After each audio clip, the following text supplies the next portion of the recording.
It's December 2nd, 2022. Welcome to Podcast. It's Dutch, it's a pot with a candle. My name is Rico Brouwer, I'm its host, talking to Teun van Sambeek. Now, pot with candle is literally conversations of hope that give me hope with people making the world a better place. Sounds a bit corny, it is, but it features a candle and a guest. Here's Teun. Welcome, Teun. Hi, how are you doing? And welcome back. So we have talked about the topic of today already yesterday in Dutch. So for our Dutch viewers, we will continue that conversation here, recap certain things, and then move in deeper in English for the rest of the world, so to speak. Yes. So what are we going to talk about? Just to lead that in, this podcast has its roots in the financial crisis 2008. It scared me and it got me back to school, so to say, on internet, figuring out how the financial system works. And one thing led to another, and now, years later, I'm still doing this. And we've seen, I made some different examples in Dutch yesterday, but let's make another example. We've seen the repo market, repurchasing market, where banks overnight need to have a clean balance sheet and not be defaulted. That market used to be banks lending each other money overnight if they need it. That market has died off like a year and a half, 2 years ago. Nobody trusts each other anymore, and then central banks step in to keep the banking system afloat. And also, European central banks has brought interest rates back to zero for countries borrowing. So nobody would buy the state debt that was issued anymore, except the lender of last resort, which was the European Central Bank. So the banking system is broken, you could say, and interest rates have risen on the debt of countries and people have risen to an unsustainable level. It's got me worried, it's got you worried, it's got many people worried. What can we do? And well, one thing that we can do is try to protect ourselves. So when it crashes and burns, we can at least have food on the table for our family, so to speak. But you can also maybe start working on a different system, learn from the mistakes in the past, and start working on something new. That's what you've been doing. How about this introduction, Teun? Yeah, very good. Very good. Yeah, and especially I think the repo crisis moment, which was on the 16th of September in 2019, which was like let's say 2 months before Event 201. So I think these two things are very related to each other. So the repo crisis sort of ignited a new strategy by the central banks on one side, which was to bring down the interest rate very fast and start this money printing operation, which will lead ultimately to, let's say, the destruction of the fiat currencies in a sort of a hyperinflation event, or that's not an event, but it's like a period of time where everything will sort of hyperinflate. And to do that, you need some crises because these crises will give you the excuse for this money printing. So it's to me it was very obvious when the repo incident happened that a few months later, let's say this Corona crisis started, because that is a perfect excuse to destroy the economy and to give the governments sort of an excuse to borrow crazy amounts of money from the central banks and basically start the destruction of the fiat currency. So and that's what we are seeing since that moment. That's my opinion.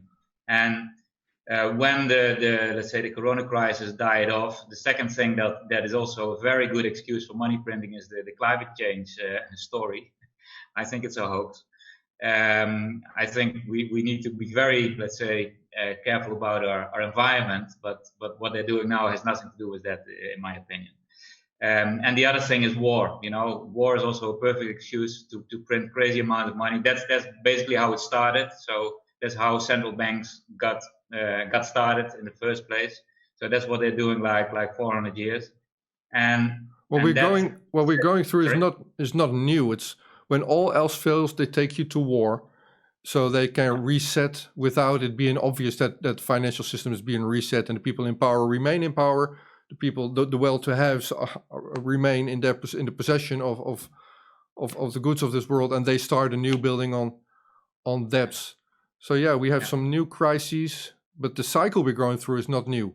So you saw that with repo crisis, and you saw, yeah, carry on. No, so what I wanted to say, I wanted to add a little bit on that, is that what we see now is global, and that is new. So we had this cycle before, but it was way smaller. So it started, let's say, in Europe with the Napoleon Wars, and then it extended to a sort of world war, which was not really a world war. Let's say World War I was also mainly in Europe. Then it extended to World War II, which was already bigger. And now I think the financial system is just collapsing worldwide, because now we finally have a sort of a world economy, and that's new. So that's why they need global crisis. So a war on its own doesn't really work, because you need to have a global war, and well, that's not so easy, sort of. Well, that is what we're in the middle of now. I mean, we're picking a fight. All of the West appears to be picking a fight with Russia, and you can only. China's being lined up for the next bigger conflict of sorts. So. Exactly. And that is, and why do they do that? Because once this money printing starts and you have a war, then a lot of countries will fail, and the banks will gobble up all the let's say, how you call them again in English? Assets. The assets. If you have a loan, you need to back it with collateral. So they will just gobble up all the collateral, and they're already doing it. You can see BlackRock doing it massively with housing projects, and they're buying up everything they can get their hands on. I think they already grew to like $10 trillion, and this is all planned, and it is because they need this reset, because the financial system in the end is a pyramid scheme that will fail. I think what happened in the 70s is that it already sort of failed. So the Rockefellers went to and Kissinger went to China to add, and I was in the end of the 70s, to add China to the system. And what it does is you just add like 1 billion people to this pyramid scheme. And for a pyramid scheme, it's very important that you keep, let's say, increasing the participants, because when you increase the participants, this scam can go on and on and on. So, and with that, they extended, let's say, the system for another 30 years, and in 2008 it just collapsed. And from that moment, they slowly started to reduce the interest rates, and until you have the real moment, which was, I think, the repo crisis moment in 2019, and that was the sign for, okay, now we're gonna do what we always wanted to do, is crash it, take all the collateral and start communism, because communism is, let's say, the plan. It's they tried it many times before, and now I think that they're very close with what they want to achieve. So you see this happening. You, with your skill set in your part of the world, you have to say where you are and what you do for a living, maybe. Yeah. And then you came up with So introduce yourself. Okay. So what happened is that I don't know if it was by incident, but I always felt that I needed to go to Africa, especially West Africa, because that's sort of where you can see the result of let's say, that's the bottom of the pyramid. So what's happening here is like, the financial system is like a game of chess, where you always have somebody needs to fall off the system, and especially people in, let's say, West Africa are the ones to suffer most from it, and that's what they want, because the most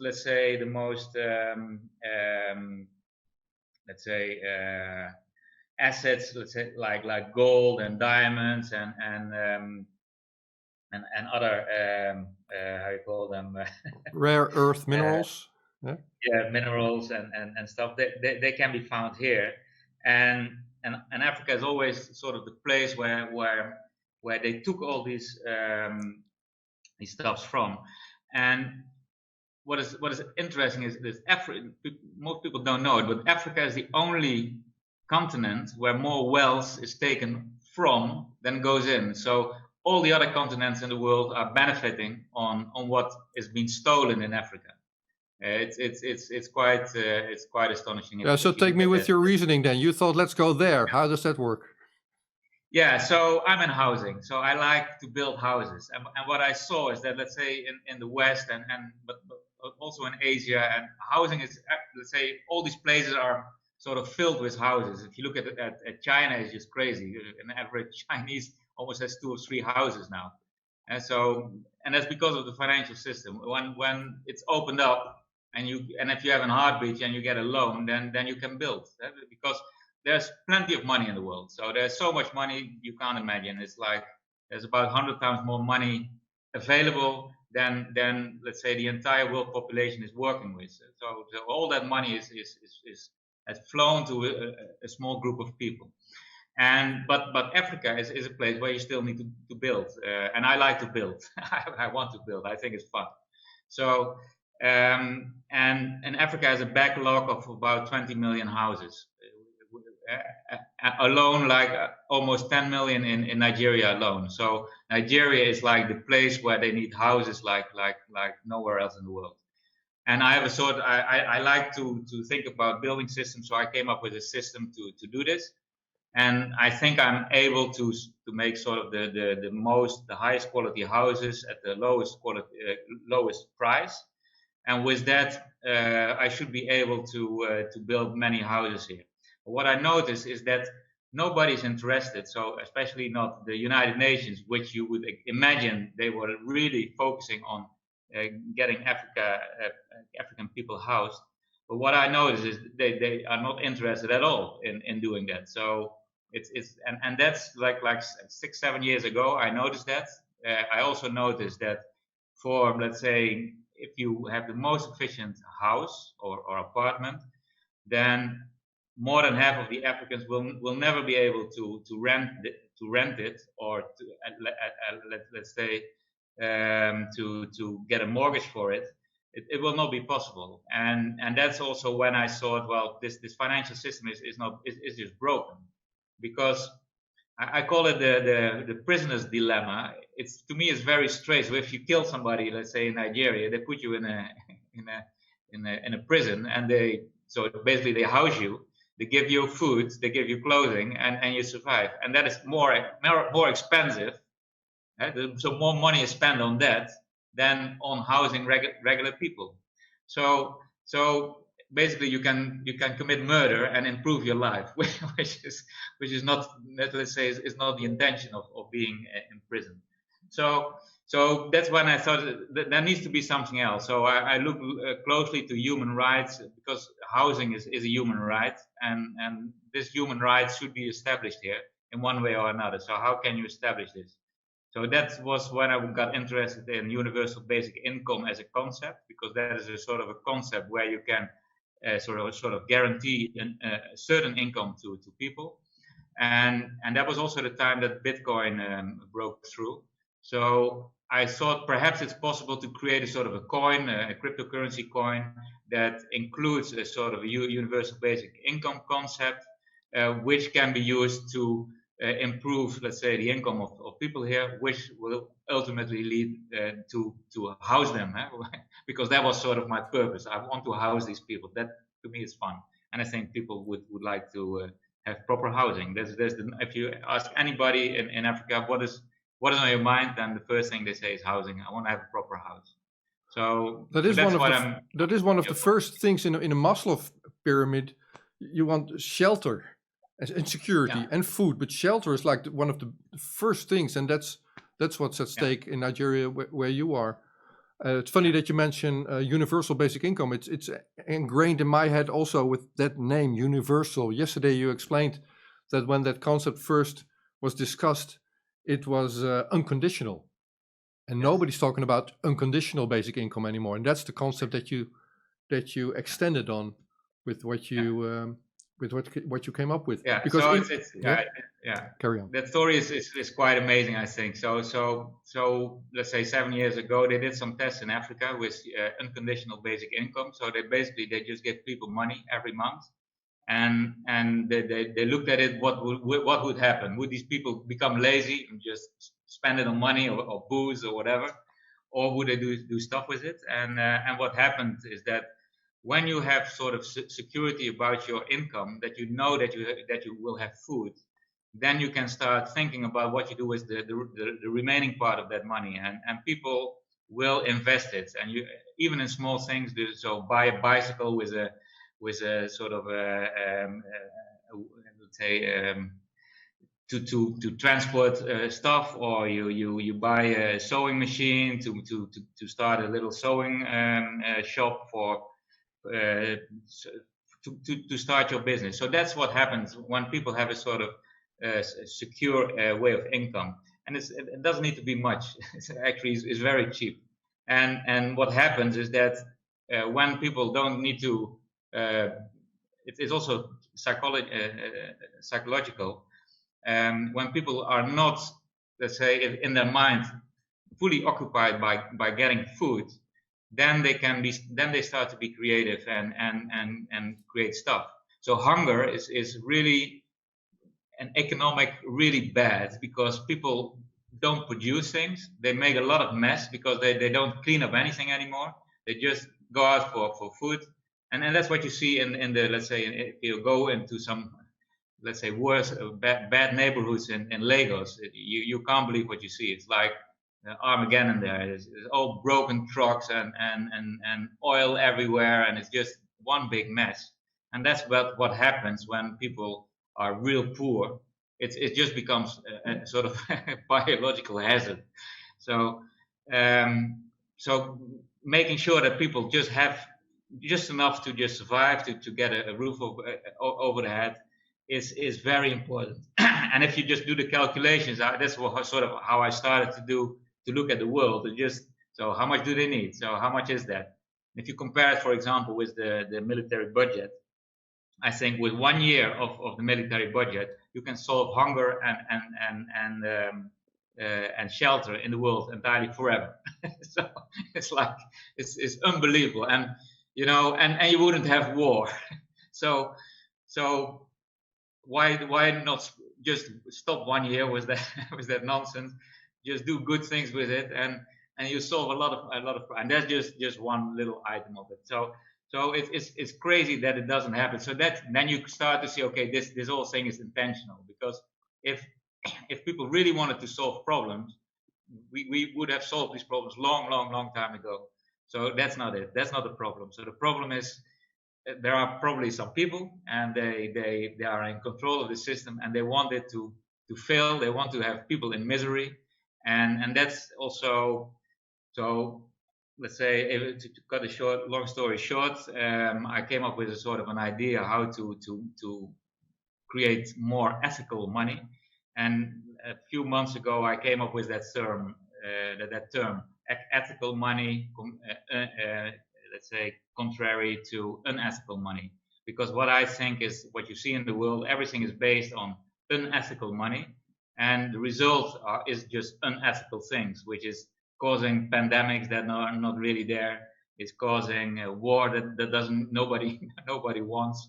So, apart from those things, the people printing this, the people printing the paper money, this is debt, and everybody feels that. You have, if you're well to do, at least you have your house, but you have a mortgage. That's a debt, and if you don't pay your mortgage 1, 2, 3 months, then you're out of a house. And you have your student loans, you have your car loan, you have your whatever kind of loans. Everybody's in debt and in loans, and so they're enslaved into that system. This is what makes me feel insecure, the people printing this money here. So what did you come up with? Yeah.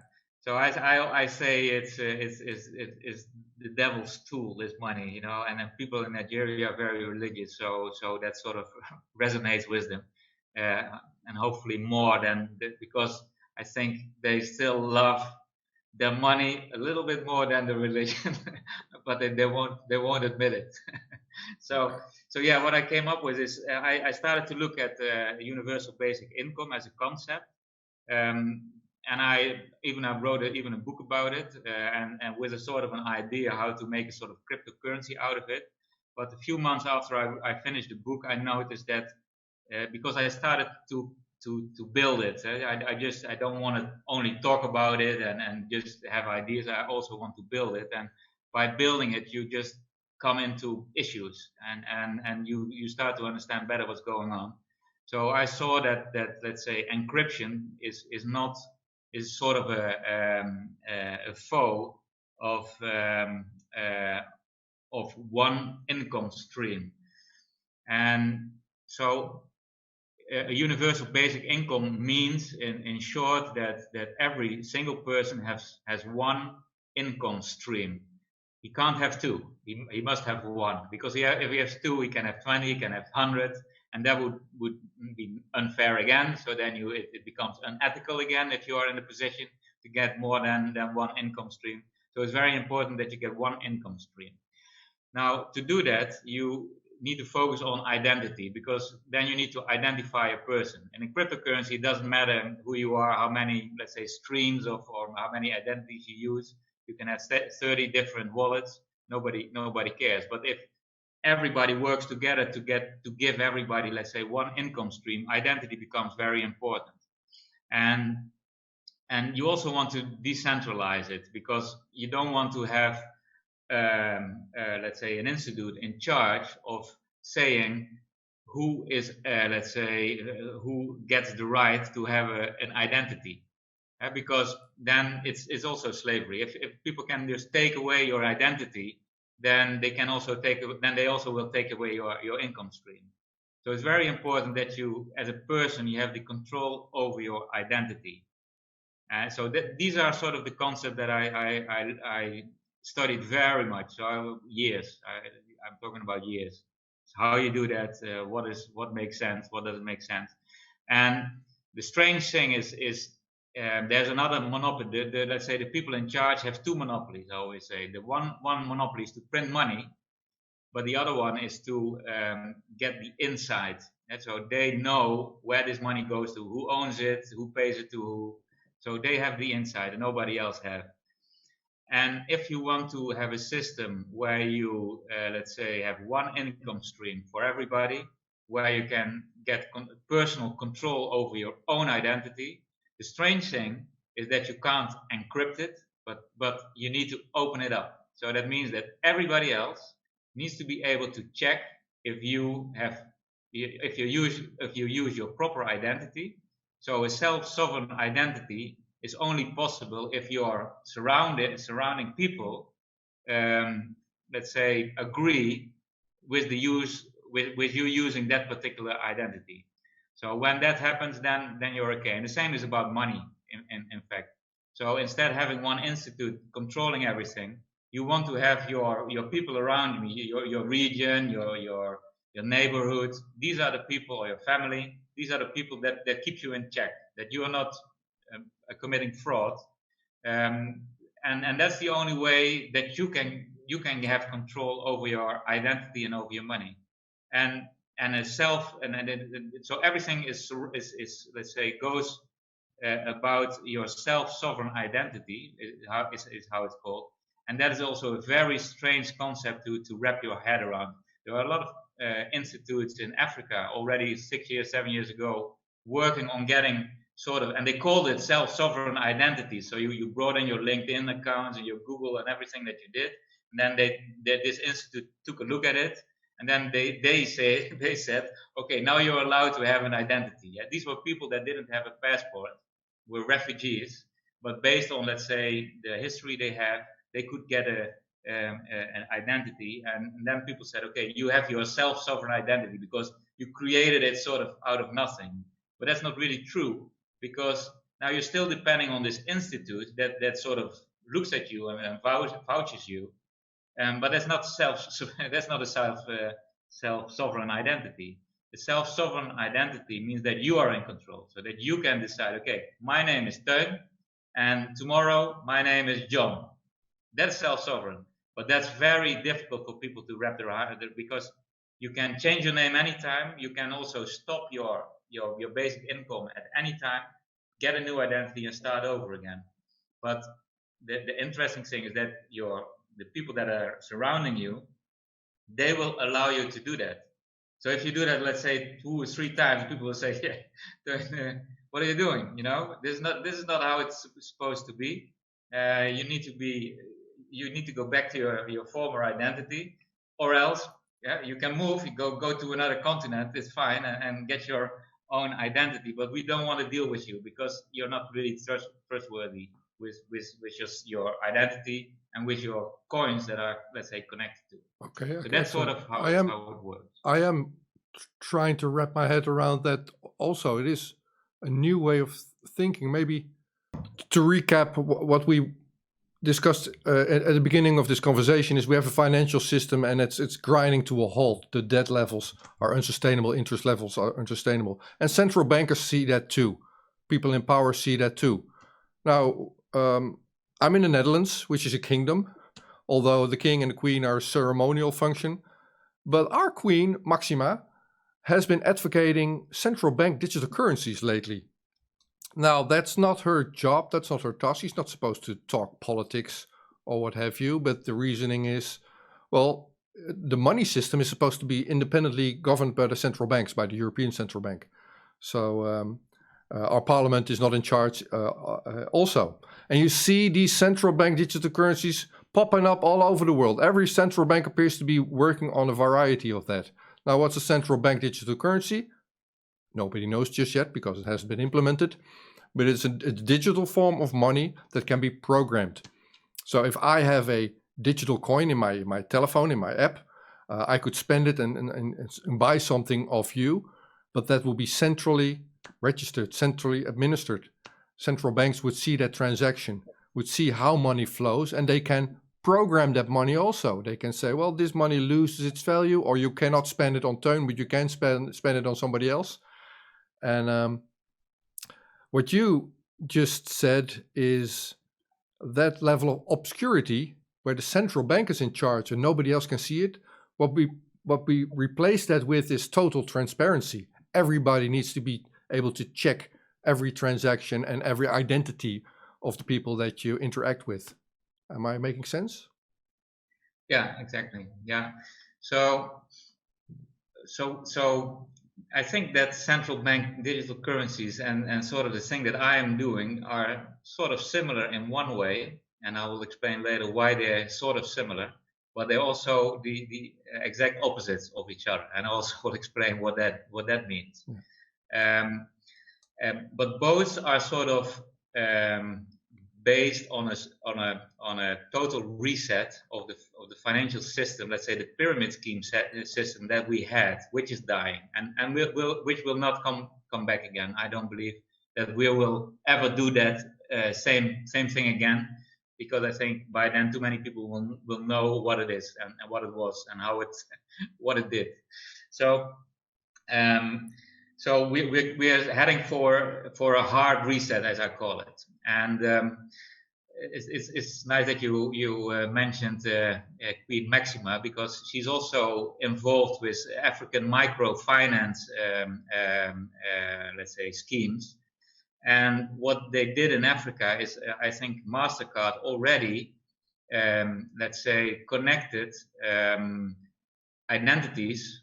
Let's say this what they call self-sovereign identities, which they are not, to also a sort of a universal basic income.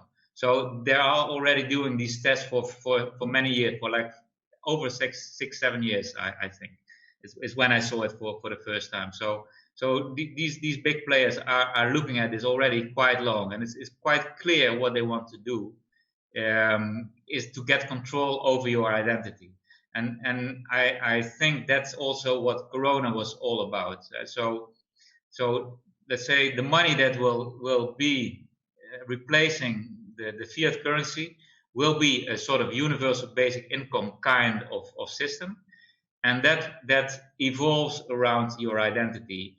And Corona, and especially vaccinations, are a very good way to give everybody a digital ID, because when you're vaccinated, it needs to be registered somewhere, and you need to prove it. So that's why they do that let's say that this scheme around airports and checkpoints, and so that you need to prove that you are vaccinated, and you can only do it with a sort of an idea. So then and obviously that will be digitally.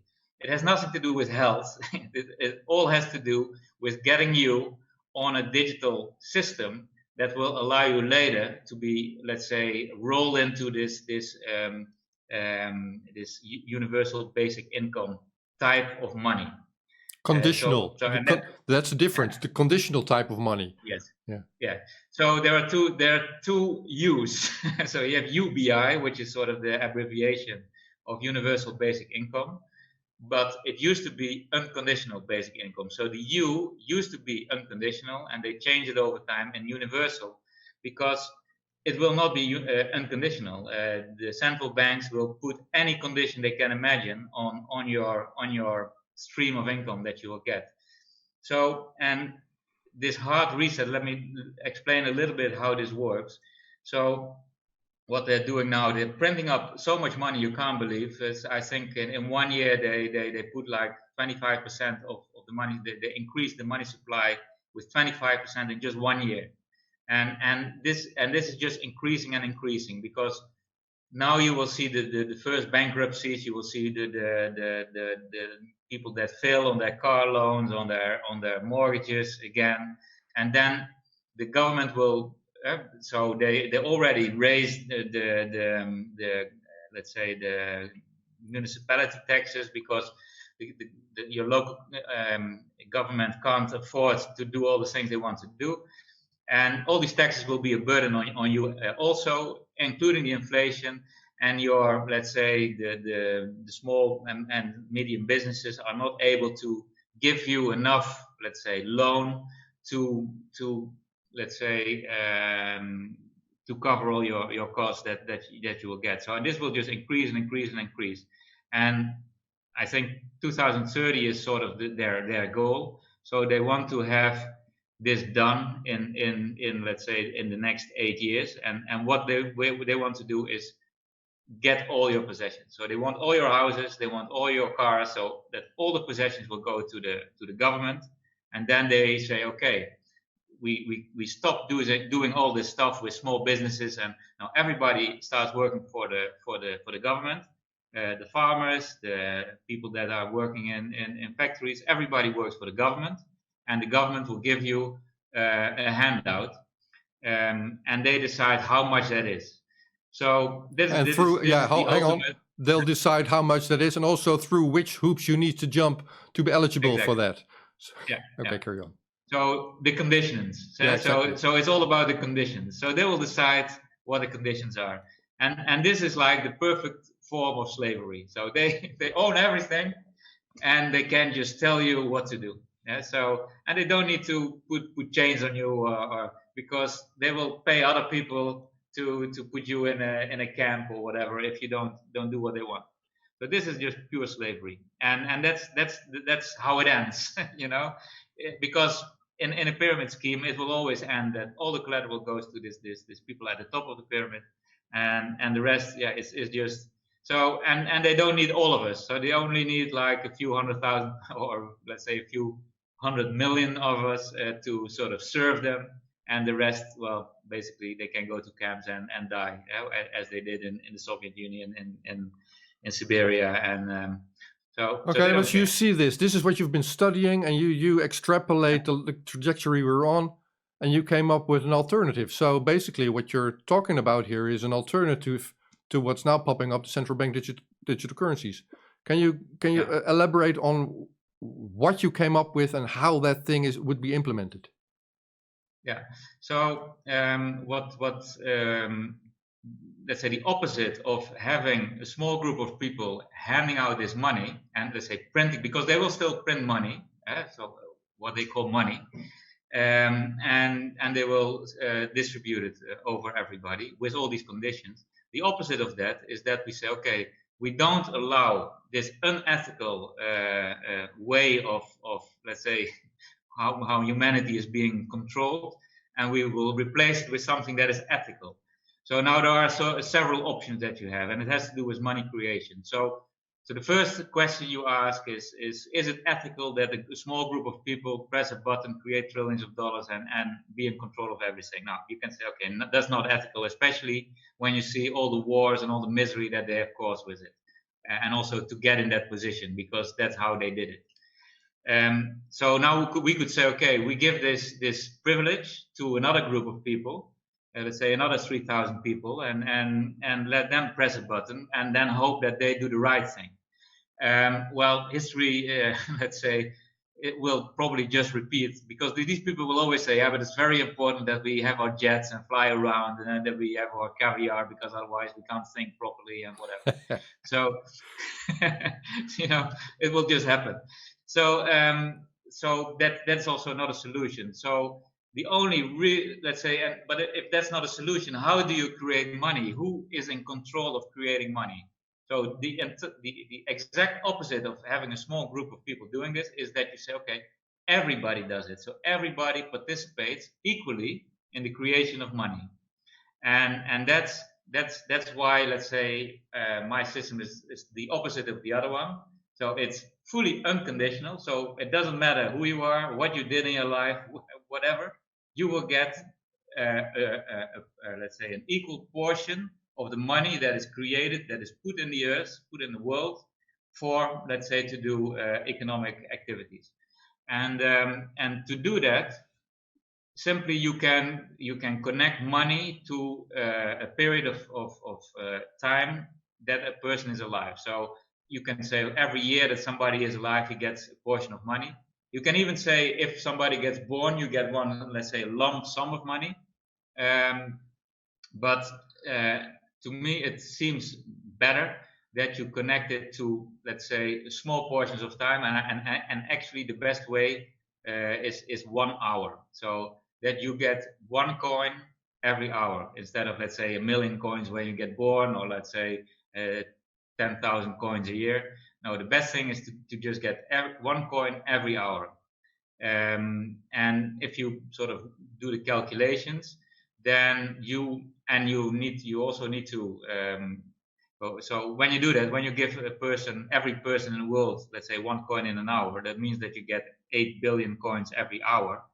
So, and an hours go on and on and on. So you get a lot of money, and it never stops adding. So what you do to get to a constant money supply in the world, so that you reach a certain level of coins, which is about 250 trillion coins, which is now, let's say, the amount, if you recalculate the dollars that are in the world. So if you take all the fiat currency, you make dollars out of it, you get to about $250 trillion. Now, if you get one coin in an hour, you depreciate with like 40%, then you get also around that number. So in the end, you end up with like 250 trillion coins.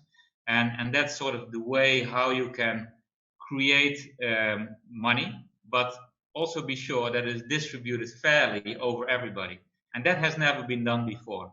And that will also make sure that the wealth inequality that's in the world now will be balanced very fast. It can be balanced within a few months even. At least in 2 or 3 years, the income equality is just balanced. And the hang on. is, So maybe if I recap, then see if we can keep everybody on board. Because what you just said is kind of technical. And then move into, after that, we move into wealth inequality. Certain people will still get rich and certain people will still remain poor or become poor. That was not the main issue. The main issue was that people in control of the money printing system are not allowing an equal balance of wealth. So that's why you came up with a new system. But if I understand you correctly, if I live for another hour, I would have gained a coin, whatever the worth of that coin. I mean, it may be worth a loaf of bread or less or more, or whatever. Be alive for an hour, that's one coin, and it goes for everyone. So you have a massive increase of money every hour. And what you just said is, we need a way to decrease that also. Otherwise, we end up with a massive printing press and all money will lose value that way. So you came up with a way to depreciate that money again. You get a coin in that hour, and you better spend it within a certain amount of time, like days or weeks or months, because if you don't, that automatic system will depreciate that coin over time. So you came up with a way of people spending their money and not sitting on it, correct? Exactly. Yeah. Okay. Yeah. And what's happening, and that's in both systems, let's say in the central bank digital currency system and in my system, what will happen is a hard reset, which means that that the fiat currency will let's say crash into a sort of hyperinflation moment, which means that nobody is able to pay his mortgage, his rent, anything. So now the question is, this stuff that we created in the last 400 years, everybody worked very hard to create all these roads and buildings and keep people healthy and do all that work. So the question is, all that work that all these billions of people did the last 400 years, all these things we created, is it fair that it goes to this small group of people, or should we take control of it ourselves? And I think, when you understand how the pyramid scheme works, which is just criminal, because if I started a pyramid scheme with a company, which happens a lot, I noticed a few in Nigeria, so it happens still. People are still doing it and trying it and get wealthy of it and then just disappear. But if we would do it, we are criminals, we would be put in jail. But if these people do it, everybody is sort of fine with it, which is crazy. So we shouldn't be fine with it. We should say, okay, now all that work we did, my father and my grandfather did, and all these people did in the last 400 years, these are our revenues. So when the financial system crashes, we should take control over our own homes, over our cars, over everything, and we just stop paying. We stop using their money because it's enough. It has been enough, and it didn't work. It failed, and we're not gonna, let's say, reward them by handing over it without a fight, sort of. No, we need to keep hold of it, and then when we keep our own house, we stop paying for it. We will decide that we own it. So among our community, we'll say, okay, he lives in that house, he lives in that house. We make a new register. Everybody is in their houses, and we start to use our money, not their money, but our money, which is ethical. So now you need to imagine, in that situation, you have your house free, you have your car free, you don't have any loans to pay, so everything is free. Yeah? And it's not fair, because you have some people that just bought a very big house with a big loan on it, and you have some people that worked all their life for this small home but paid almost everything of it. So it's not really fair, but it's more fair than just that everybody loses everything they work for to this small group of people. So that is, it's always a better situation. And imagine when that happens, then you get this 1 coin per hour, which you don't need to pay a mortgage for, or pay. So the value of money also reduces a bit. So it's not so important to have money anymore, because the important things already being taken care of. That fair point, so that's not fair that people will make. It's ingrained in the way we think, because we've been doing that, like you said, for the last 400 years. You're referring to the time that we have central banks and a banking system, so that will be the last 400 years. I would argue people to look at, for instance, what Klaus Schwab says in his promo clip, "You'll own nothing," and then reverse that. If he says you'll own nothing, then your question would be, who would be owning it then? And the answer would be, well, the 1% or the 0.1%, the people owning the banks. So this is the choice that we have. Yeah. Will you own nothing, according to Klaus Schwab, and be happy because he feeds you? Yeah.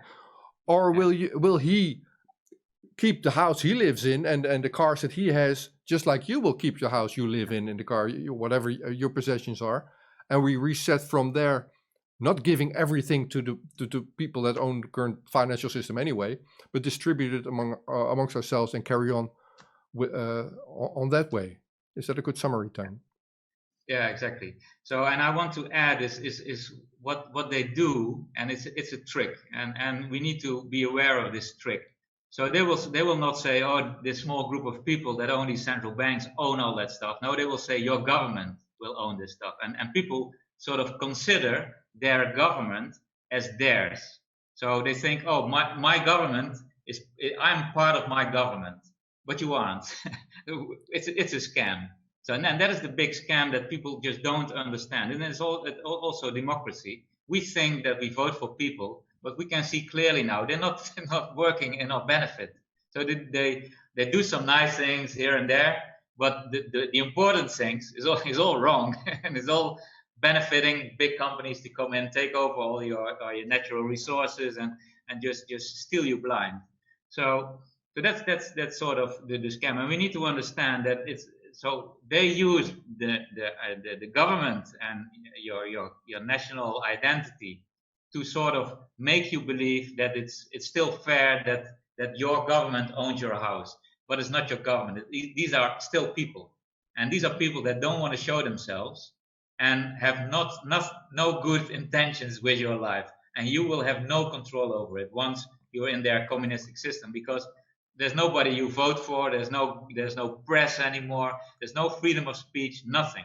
So you will be not aware what's going on, and you have no control. You have no control over your children. If they say, okay, we'll take your children, we put them in a school there, you will never see them again. And that's how that system will work.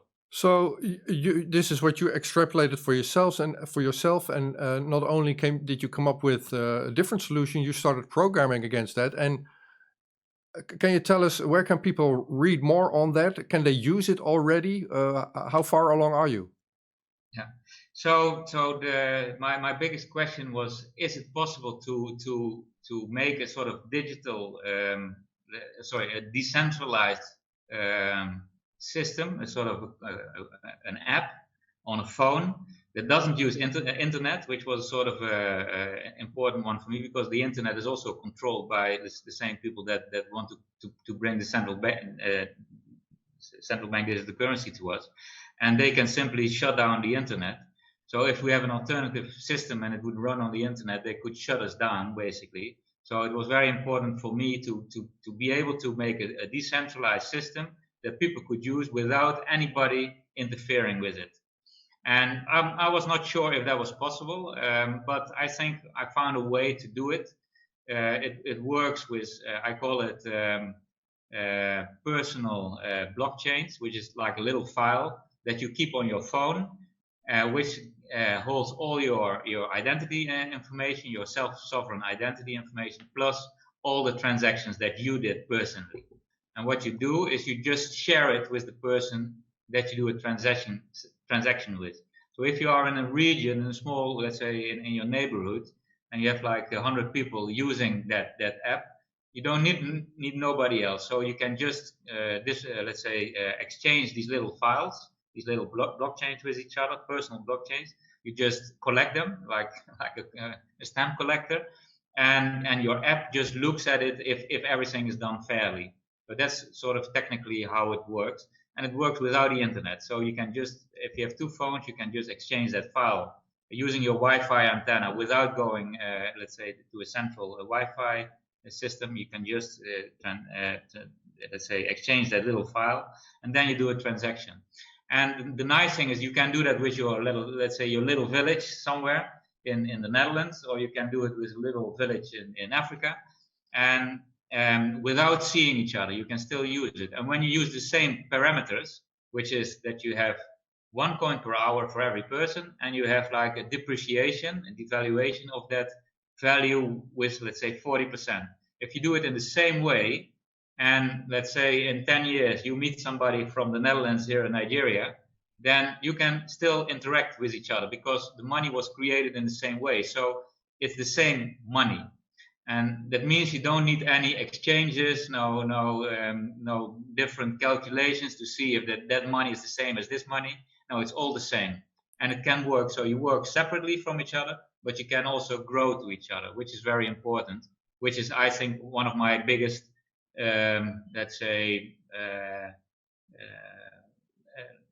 how you call it, my comments on if I look at the negative sides of a regional coin.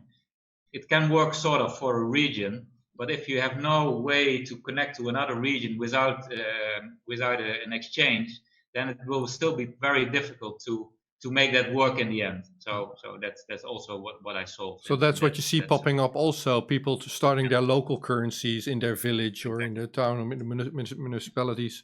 And what you're saying is, well, we would rather have something that will be according to the same parameters, so you can exchange money, you can trade with people outside of your community also, even though it's a different coin. And if we would agree on every hour being worth one coin, for instance, and then it depreciates over time. You said 40%, or you mean 40% annually? Per year. Yeah, per year. And to contrast that with the current situation in the Netherlands or in Europe, we have inflation, which means everything increases in price 14%, or you could also say your money decreases in value, in purchasing power, 14% over a year. So currently, that 40% that you propose is already at 14% in the Netherlands. You might be able to compare it with that. So you want to spend your money before it loses its value. That's what you say. Yeah, and you also, it makes money less valuable. So if you would reduce the depreciation, then it makes more sense to just collect money, and it will take other people that are not well off more time to get that money back also.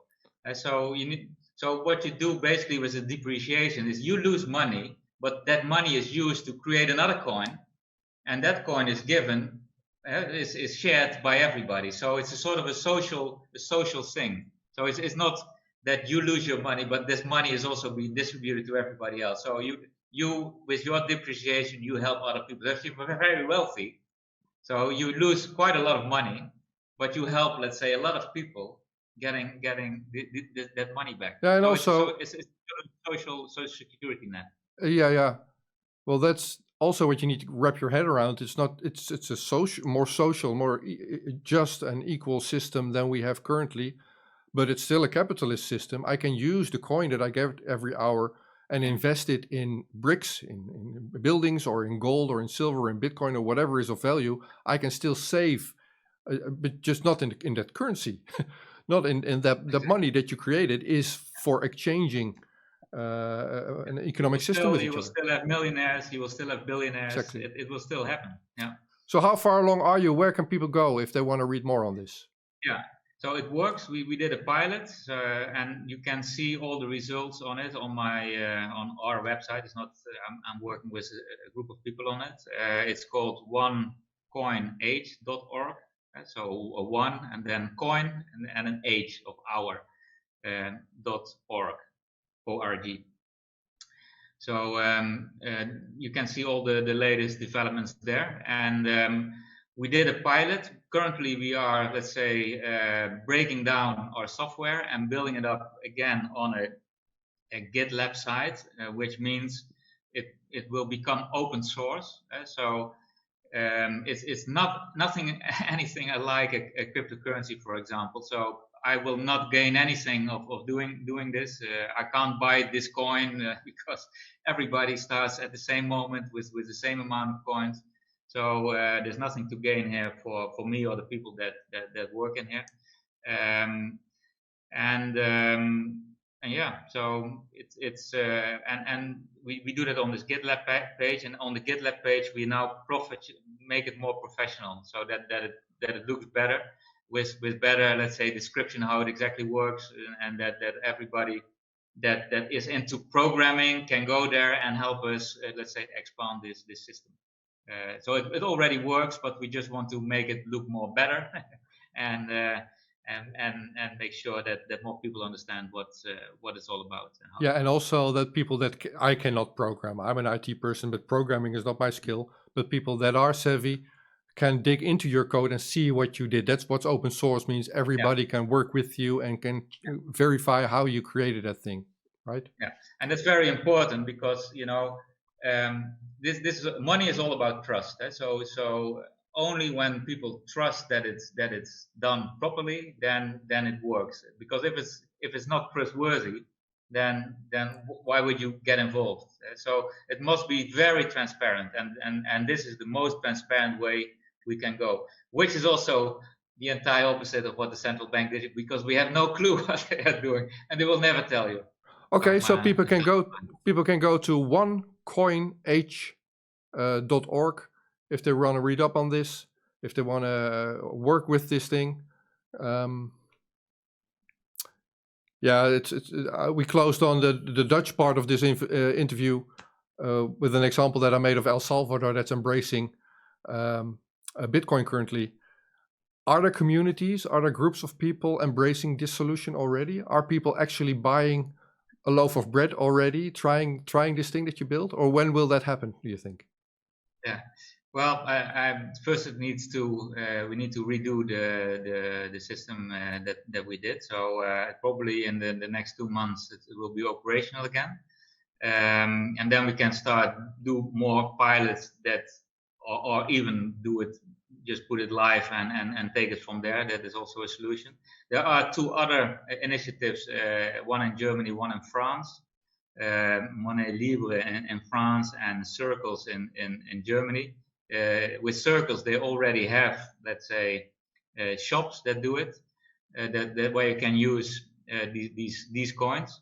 Only I think they made some very fundamental mistakes with those systems. It's not really decentralized, or not really not. It's just on a server, and also the vouching system is done quite wrong with both of them, where they say, well, you need to have 3 people vouch for you before you can enter, which will cause a lot of problems, in my opinion. All right. But these initiatives are already very far, and they're working already like also 7 years on those. So you're up and running before the central bank digital currencies are, if I can estimate that. People should be able to start trying this out early next year, 2023, and programmers should be able to move into your GitHub and see what you've been building once you've moved over the next couple of months. Exactly. Onecoinh.org. Sounds nice, Teun. Thank you. Thanks for We'll this try. talk. Talk to you next time. Take care. Thank you. Het gaat hier vandaag over saamhorigheid. Dagje zonder hemel. Rustig, liegt niet. Als normaal maken is wat niet is normaal. Every nation maar blauwe in lucht. every region now has a decision to make. En dan ook geen hel meer. You think I'm joking? Predator Dat drones. is best makkelijk. You will never see it coming. Wat dacht je, alle mensen Laat staan dat ik kan ingaan over vuur. bezig met vandaag.